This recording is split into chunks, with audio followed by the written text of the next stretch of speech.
Let's go. Thanks for joining us today at Inside Integrity. We're joined by Jeff Montgomery, or as many call him, Monty. He is one of our senior instructors at Integrity ISR. He's been with the team since 2019 with decades of experience in the intelligence community, including 20 years in the U.S. Air Force, focusing on instruction and training. Monty now leads instruction for 1-0 courses, which are foundational courses and programs for junior enlisted analysts at Goodfellow Air Force Base. Monty, thank you for being with me today. Thanks, Wes. I'm looking forward to it. Thanks for asking me. Monty, I want to talk about you as an instructor. Let's start with your story. How did your career in ISR and defense begin? I was in college and I was looking at post-college employment. So I was looking at either going to law school or going into the Air Force. I'd always had kind of an interest with it because my grandfather was in the U.S. Army Air Forces, but I also had uncles in the Army. My mom's brother, my dad had a brother in the Army, both Vietnam era. I'm from a long line Army folks, so they were both very, everybody's been very proud, but also, family ribbing about the Air Force, and the Army. There's always that rivalry going on. But I joined up in 1996, graduated OTS in 97. And then I was looking at the career fields when I was initially signing up, and intelligence really sounded like right up my alley. Had a lot of overlap with what I was doing with, I had a history of political science undergraduate, and with history, you kind of have to know a lot of different stuff to kind of get an idea in the context of something that happened in history. So getting that historical context and getting kind of that, the analysis after the fact, sounds pretty familiar. So, I thought, that sounds like something that's very interesting. I was lucky enough to get it. I graduated OTS and then came out to West Texas, to Goodfellow. I graduated in 1997 and then started my career off as a ground-based radar intelligence officer.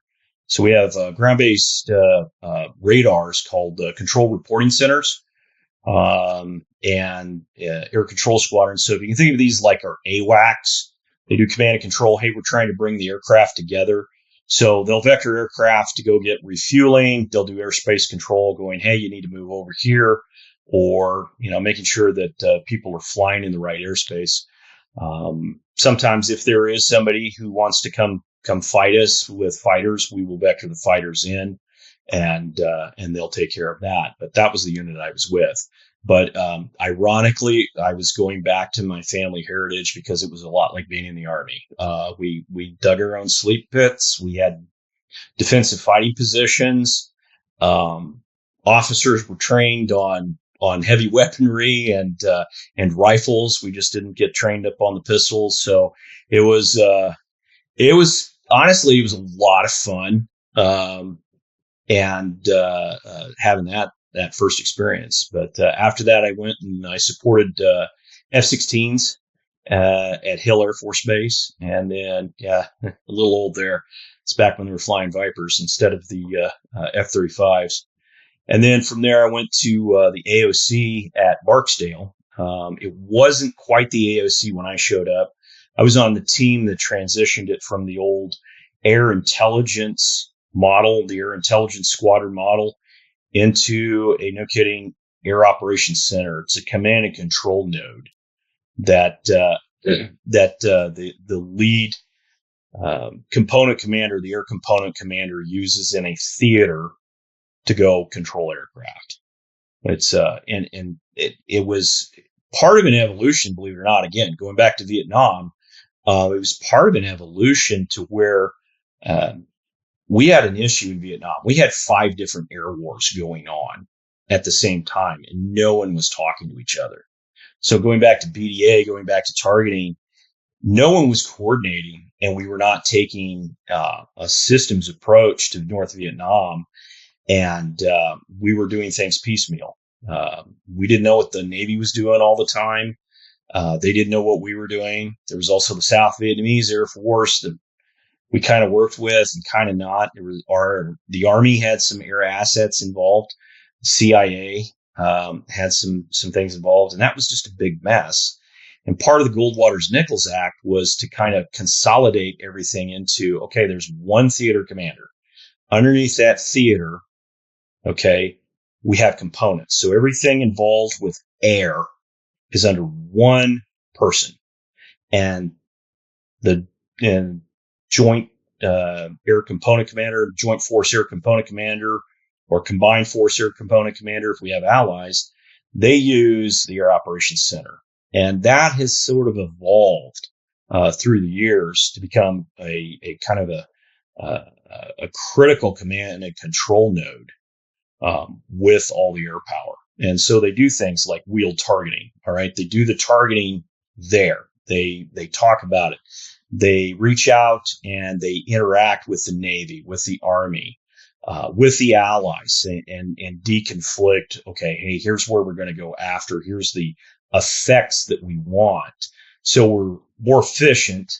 We're not using as many weapons, and more importantly, we're not damaging things just to damage them. We're cutting down on civilian casualties.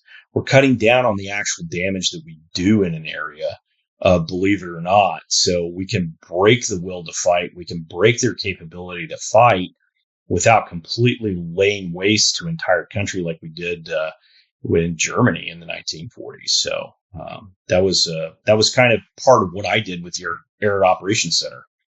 And then from there, I was lucky enough to get picked up to go get a master's degree at the what's now known as the National Intelligence University. Then it was the Joint Military College, so JMIC, if you will, but it's NIU now. And then from there, I came back to Goodfellow to teach. I met a girl while I was in tech school, and she's from San Angelo. So kind of a win-win. She's happy, I'm happy. Things work out well. But we came back here, and then I was able to serve in a variety of positions, not only teaching, but kind of behind the scenes and seeing the support we give to teaching and instruction in the military. That's one thing that I think people really are kind of, once they learn about it, they're kind of shocked. This is not just, hey, we're going to make a bunch of PowerPoint slides, and then we're just going to dump them on the student, 1,200 PowerPoint slides, and say, all right, you're trained. That's not training. That's I don't know, it probably should be a workaround, really. I mean, that many PowerPoint slides, that's just cruel. So there's actually things you have to think about. Hey, are they retaining the information? What are activities we can do to drive it home? And all that requires support. You need lesson plans. You have to work through it. Air Education Training Command does a pretty good job at training people, and they try to make it. They always walk that balance, and they try and keep that balance between, I want my instructors to have some flexibility in the classroom, but I have to make sure that we're meeting learning objectives. So that's absolutely critical. So I got a chance to see in behind the scenes on that, and the support behind that, what it actually takes to put on a course is just it's a lot. I mean, a lot of people don't see what happens behind the scenes. There's a lot of civilian civil service support that we rely on every day, and many of them are retired veterans or separated veterans, and they've been there. But then there's some we bring in from higher education that kind of give us a fresh perspective. So there's a really awesome team here at Goodfellow that does a lot of work behind the scenes. So I was part of that, and then I was able to be picked up to be, at the time, was a senior intelligence officer. Now they call it the chief of wing intel. Some of the terms have evolved to kind of clarify roles, but I was a boarded position. I was fortunate enough to get picked up for that and be a senior intelligence officer at Air Force Base. So you're leading an entire flight. You're responsible for all the intelligence support for an entire wing. And in my case, it was a group. It was designated as a group, but still, it was you're you're the one, Bubba. All right, you're the one that has to make it work. And I had an exceptional team up there, both with intelligence professionals and the aviators with the C-130 community. It was absolutely awesome. And then from there, I got picked up to go to the Guard. I decided to go to the Guard as a full-time guardsman in the Missouri Guard, and was at the Advanced Airlift Tactics Training Center at Rosecrans, just right outside of St. Joseph, Missouri, right there along the Missouri River. So, and then from there, I mean, that was training, and I did that for 6 years until I retired. And so from there, you were just training all the time. We did U.S. Air Force training. We had Marine crews coming through. We had international training going through. So about once a month, we had a class going on. And it was very, very busy, but you really had a good chance to apply a lot of teaching and training there because it was just, that's what you did every day. And you figured out what worked, what didn't work. And you had a chance to do a lot of different training across a variety of audiences. With the allies, they bring a different perspective, and you have to approach that differently. So then I retired and then came down here and was fortunate enough to get hired by Integrity, and been teaching a variety of roles since. I have a quote I want to read to you. It says, "I can say honestly and confidently that Mr. Montgomery should be the standard for this course in education training in general. One of the most capable, knowledgeable, engaging teachers I've had in any class throughout high school, college, and now here at Goodfellow." Monty, this is not an outlier quote. I receive emails several times throughout a year, more than several, honestly, of quotes that are highlighting the excellence that you bring as an educator and as an instructor. And I just want to know, what is your secret sauce, Monty? First of all, thank you very much. That was very kind of the student there, and I think I know the class that did that, and it was one of those classes that everything gelled. We hit it off well. We had a good interaction, great personalities, great Americans, and they were there to learn. So and thank you for those kind words there, Wes. I appreciate it. I get a lot of these because a lot of the feedback is built into the course. Some of our other instructors, they do exceptional work, but they don't. I mean, like every 2 weeks, I'm usually getting the feedback, so I usually get the volume of it. But secret sauce, you say? I have to say that I have worked around a lot of exceptional instructors.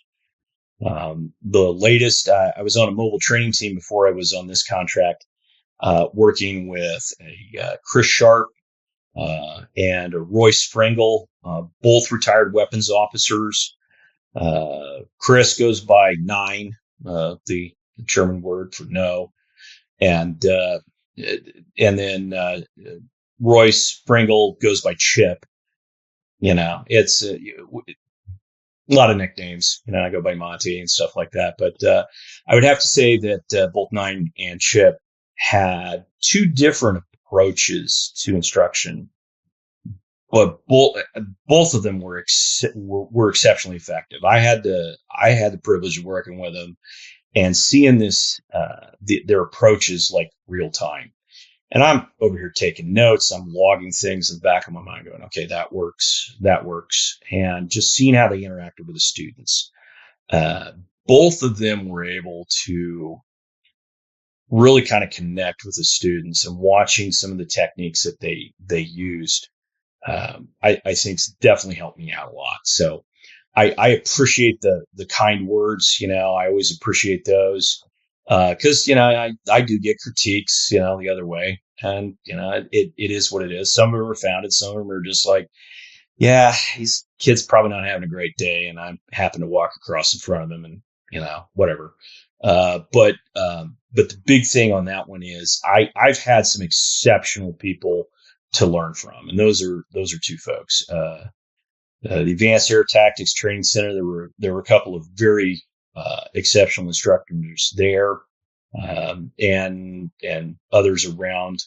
Also, I'm on a team. I have some colleagues on other with other companies. So Leidos, and then there's Inflow. But yeah, the companies are different. But I've worked with these folks for years. It's kind of interesting. We all kind of hang out together, and they have some exceptional approaches as well.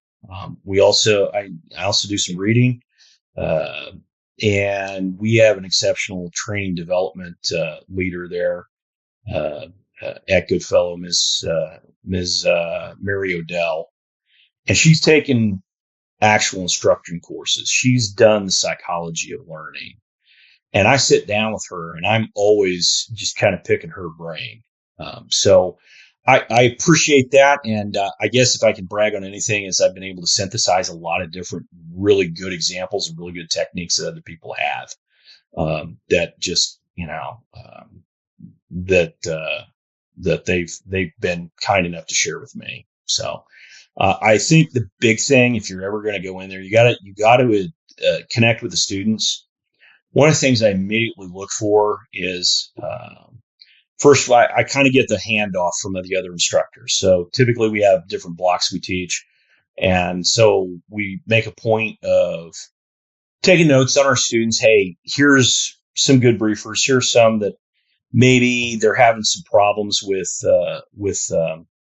public speaking. It's tough. It's daunting to train. And a lot of people have challenges with that.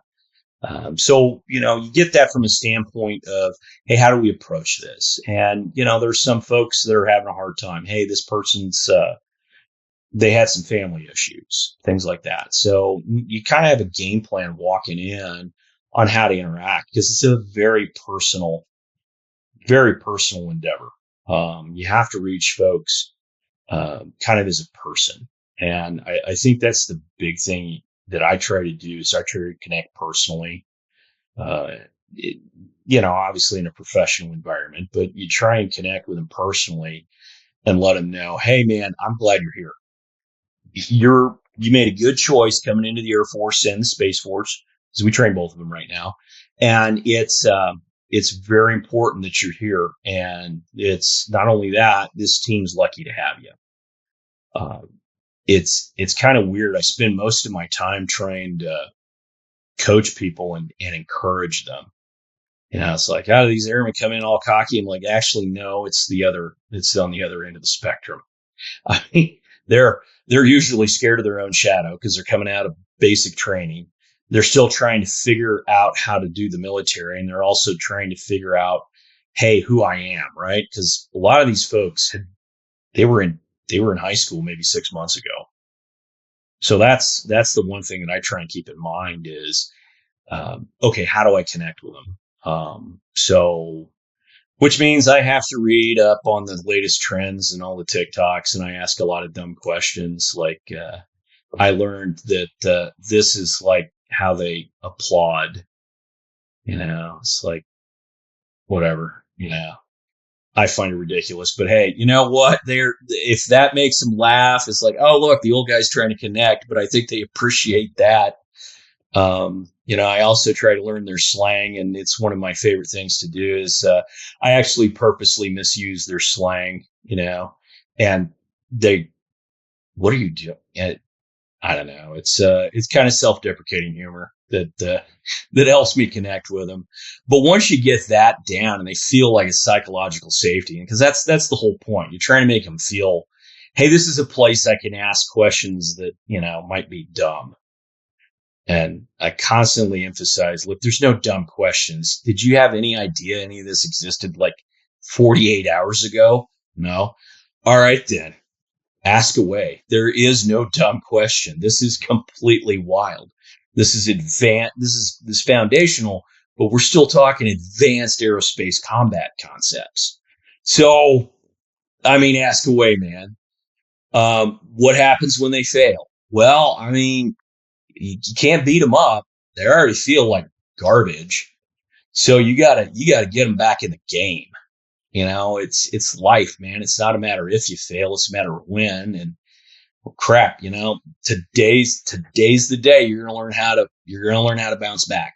If you don't have that ability already, and some of them have some problems bouncing back. I get that privilege of helping them bounce back. I coach them back into it. Get your head back in the game. Let's go. Hey, let it go, man. Sometimes you get out, you know, I always use the phrase, sometimes that bronc will throw you. First time out of the chute, sometimes you're going to get thrown. And that horse will throw you. You got to get back on it and go right back at it if you want to be successful. Not only at the Air Force, but at life. So I don't know. They seem to appreciate the approach so far. So it's interesting. I'm very flattered by it. But it's really a product of a lot of different people helping me out. So I think something that would be amiss if I didn't park on it is when you see your students, you try to connect with them. You try to relate with them. You try to disarm them, not because you're trying to get something from them, but that's just who you are. You're a person who connects, and very clearly from all of your student feedback, it makes a world of difference in you helping them start off on the right foot in their career. And it's awesome to always see that feedback.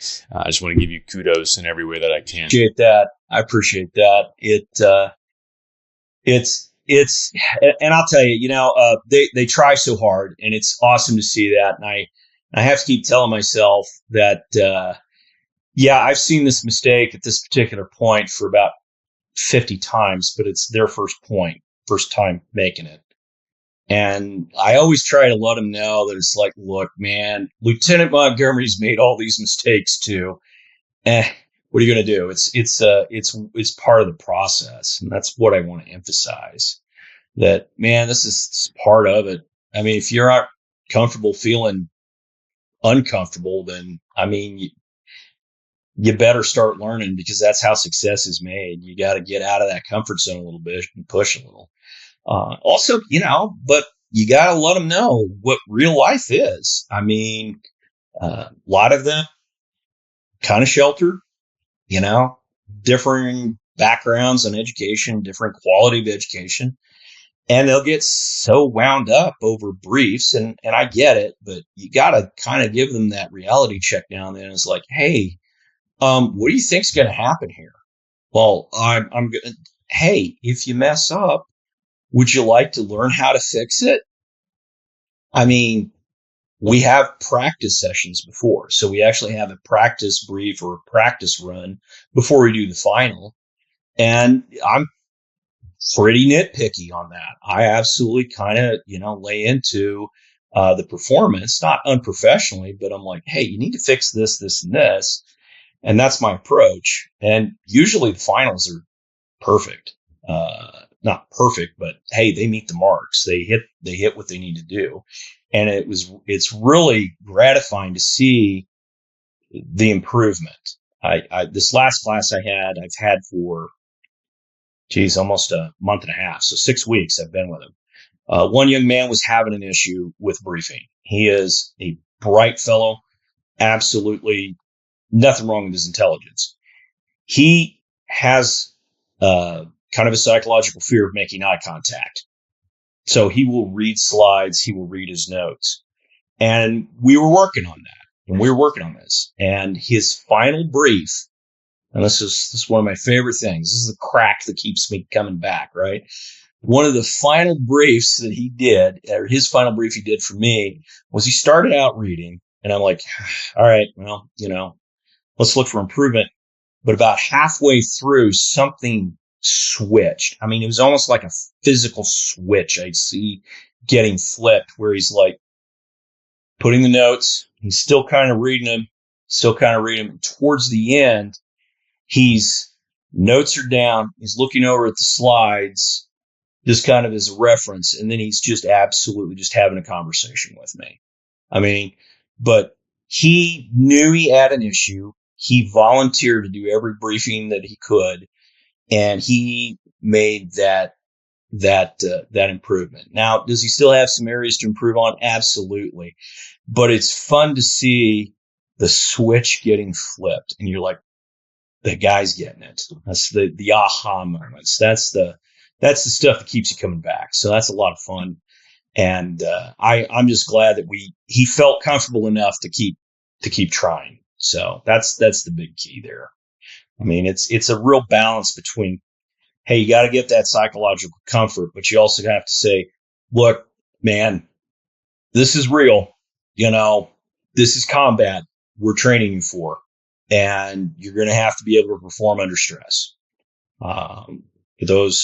We had some strikes on our own base by Iran, and then we had a conversation about that. What are you going to do when the ballistic missiles are inbound? I mean, start thinking about it now. I mean, you have to sit there and start figuring out, okay, how can I still perform under that pressure? And so you get them to the point where hopefully they're in their unit. They have a good training program until where it's like, okay, it's just, missiles inbound. All right. First time it's a little scary, obviously. Been there. It is. But with my training, I was able to, all right, well, this is what we're going to do today, and just kind of blow past it and continue through it. So it's fun to see. It's fun to see the evolution. That's kind of the thing I like to see. Yeah, I'm sure some of them, they probably got wide-eyed when you said, what are you going to do when that's coming towards you? It's very interesting to pose, especially to students. It's something that you talked about earlier in the interview was you've worked alongside many teams, not just many teams inside of the military, but also outside of the military. And now you work alongside of a team that you say inspires you, which is really cool. I would love to know from your perspective in working inside of Integrity ISR for 6 years now, what Integrity's subject matter experts bring to the table. What makes Integrity different? I think it's just the expertise. And that expertise is born on just curiosity. I mean, we're all fairly curious about, hey, our particular fields that we're in, but just the ability to kind of leverage all our experiences and bring it to bear on training problems, on whatever thing we've been hired to do. So I mean, I can name off names. I mean, and it's not just the folks that are out there in front teaching and things like that. It's just, I mean, there's the leadership team, the project management team, HR, finance. It's just, I think it's just that curiosity and that drive to, let's see what we can do. Let's see how far we can push this, and how good can we be. I also think it's just, I mean, our name is Integrity. And it's not just a name. It's just something that we don't talk about it other than, hey, we have to make sure that we're doing the right thing at the right time. But I think we don't have to talk about it because everybody's kind of got that value really deeply ingrained. So, I think it's the integrity of, hey, we're going to go out and try and find the ground truth on all this stuff. We're going to do the right thing when people aren't looking. We're going to make sure that that we're doing the excellence, behind the scenes as well as in front of the scenes. And it's cool to be, hey, I get a lot of kudos because I'm in front of the team or in front of the different folks. And that's really cool. I like that. But I mean, we have an excellent support structure, and we got some folks working behind the scenes that are just, they're exceptional at what they do. So, I think that's kind of what has us stand out. I mean, we want to do the right thing, to the point where it's just like breathing. Yeah, of course why wouldn't we do it? And we have that drive to go to that next level. And we're all into service. Yes, we're contractors. Yes, this pays the bills. I get it. But there's also that drive to serve. A lot of us are military veterans, and even the folks that weren't in the military. There's that drive to serve in our community still, and the DoD. So that's what kind of puts us above the rest. And there's a lot of really good companies out there. Again, but pretty partial to integrity. I like integrity. So I have a couple just like training questions for you that you can maybe even just answer. Let's do a challenge of seeing like first thing that comes to mind. So what do you think is the most common misunderstanding about ISR training? When someone's like, "Yep, I want to do intel. I want to do intelligence." Like, what do you think the most common misunderstanding is? I think a lot of it has to do with, it's easy. Just because you're a subject matter expert, you should automatically be a good teacher. Instructions, it's a craft all its own. I've seen some exceptionally talented people that were subject matter experts, but they really had a hard time teaching. They kind of assumed things and they talked in like an expert, and they didn't meet the student where they were. It's like I don't know. You're talking about 17th century French literature with a kindergartner who just learned the ABCs. I've seen that, and that's kind of maybe a kind of an extreme example, a hyperbolic example of it. But I've seen that, and nothing against the experts. They're the experts. They're very, very good at actually executing the technical aspect of it. But just because you're good at it doesn't necessarily mean you're good at teaching it. And so there's a human aspect to this too. And it's a learned skill. I mean, it's not that, I'm not a people person.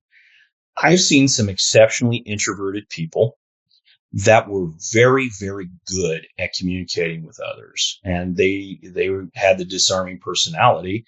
And they were honest. I think that's the big key there, is just being honest with yourself, going, "Hey, I'm not really good at this," or, "Hey, I'm having a hard time. I'm good at the concepts, but hey, you're gonna have to bear with me here. Please let me know if I start getting too technical. Wave your hand in the air. We'll step back and we'll walk through it kind of at we'll start where you are and we'll try and get you up to where this is." So I think that's one of the big misconceptions. The other one is PowerPoint is life. PowerPoint. I use it, but I started out using a lot of PowerPoint in the last year or so. And again, I have to give a lot of kudos to our training development team.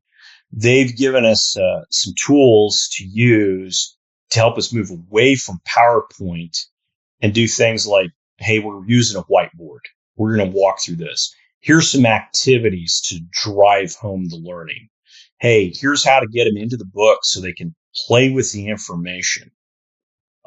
Used to be, it was like 4 or 5 days of lecture. You're going to take a 20 question, multiple choice, fill in the blank, true false type test. And then, you're trained. You don't retain, you kind of drill and dump. So in order to retain that knowledge going forward and kind of hone your skills as an analyst, you have to play with the information. And I say play with it, but you have to interact with it. You have to build a product with it. You have to put something together or do something in practice. And I think we've taken a huge step in the last couple of years, because I taught in the 1-0 course a few years ago. Now I'm coming back to it. It's a lot different in a lot of positive ways, and that's the one aspect of it. So it's not just PowerPoint, and it's not just, "Hey, I know a lot about this." You gotta know people. You gotta learn how to read them.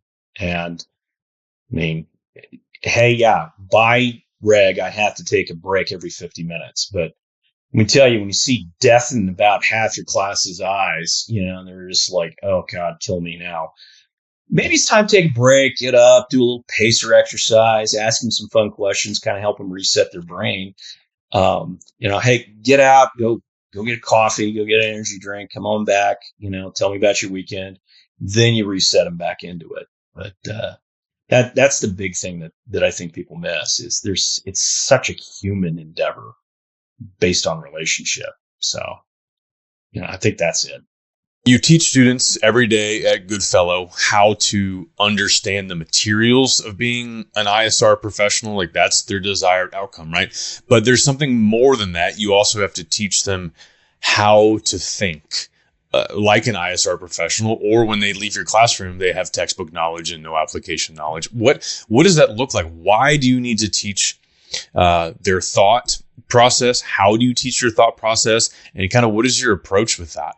With the first one, why we teach the thought process? It's because the technology is changing so fast. I can't keep up with it. We have some exceptional visualization tools out there, and I'm okay at it. But you have to understand why it's there. And I think that's the key of if you can get the thought process and you get the critical thinking skills down, now it's just a technical thing. Now, okay, I can teach myself from a checklist, or I have a checklist on how to use this. And, if I really, really like it, I'll play with it. If not, I'm at least functional. I mean, a lot of these tools are getting easier to pick up. There's a lot more intuitive operation involved with it. So that the buttonology and the switchology on various bits of software, that's going to change. Because they're going to be obsolete in 5 years. I mean, I remember the old Combat Intelligence System, CIS. It's like a Linux based. And I mean, that's what we used when I was in school. And I was like, oh boy, I wasn't that great at Linux. I followed the checklist, worked through that. Now you don't even see them. I mean, we made the switch to go to Microsoft and GUI and graphic user interface. And never really look back. But I mean, you can't, you got to keep them fresh from the standpoint of keep the thought processes. And the thought process, the critical thinking stuff is going to be needed, and it's going to be key the entire time. No matter where you go in life, either you stay in the military or you go into the civilian workforce, that critical thinking is going to be absolutely, vital to your success. And that I think is probably the better gift. But how I teach it, you always have to challenge them. Challenge the conventional wisdom. You bring out a lot of historical examples. So I'm a history major, love history. And I read it constantly. And we look back at, hey, critical thinking's so important to things. So we talk about how we tricked the Third Reich into thinking we're going to come at Calais instead of land at Normandy, or hey, we're going to go with an invasion of Sardinia rather than Sicily, that redirect there.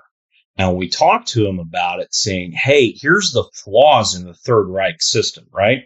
So very top down, okay, everything revolved around the Fuhrer, right? And he had competing intelligence organizations, the Abwehr and the SS, and then I think the Wehrmacht had their own. So you had all these competing interests in there. And, what'd that do? So you're starting to, it cut down on the critical thinking, which helped us out. I mean, us and the Allies and everybody out, and we were able to conclude that in our favor. But you use that, and there's lots of examples from, hey, this is what I thought, and I'm open about. I think they really connect with, hey, I've made these mistakes too. So if they make a mistake on critical thinking, what I usually do is I usually step back going, when I was a lieutenant or I was a captain or when I was back as a major or lieutenant colonel, whenever it occurred, I'll walk them through when I did the exact same thing, and I'll tell them about, hey, this is what I learned from it. And so that helps them kind of, okay, so what do you do ahead of time? Another thing I've introduced in some of my classes, and it's not necessarily part of part of the curriculum, I've looked at the Air Force debriefing process, and that teaches critical thinking. I got to see that both with Chip Pringle and Nine Sharp. Those two guys just floated in with the course that we were doing, the Contingency Intelligence Network course. And it was designed and it's based off the debriefing process that the weapons school uses. And I've adapted it somewhat to some of my courses. And so now you're forcing people to look at things from a standpoint of we're going to uncouple emotions. Okay, so when we think about feedback, all right, traditionally feedback is they get up, they mess up, and we spend 10, 15 minutes verbally beating them up. That was my experience as a student. Hey, here's all of the ways that you suck, man. And that's not really good. That doesn't build psychological safety. But, I was Gen X, so I just, whatever, I rolled with it. It's a different generation now, and you have to get them decoupled from some of the emotional stuff and say, hey, so what do we do well? And we're going to look at it clinically. And I emphasize clinically. Don't be emotional. Hey, it happened. Let's see what we can learn from it.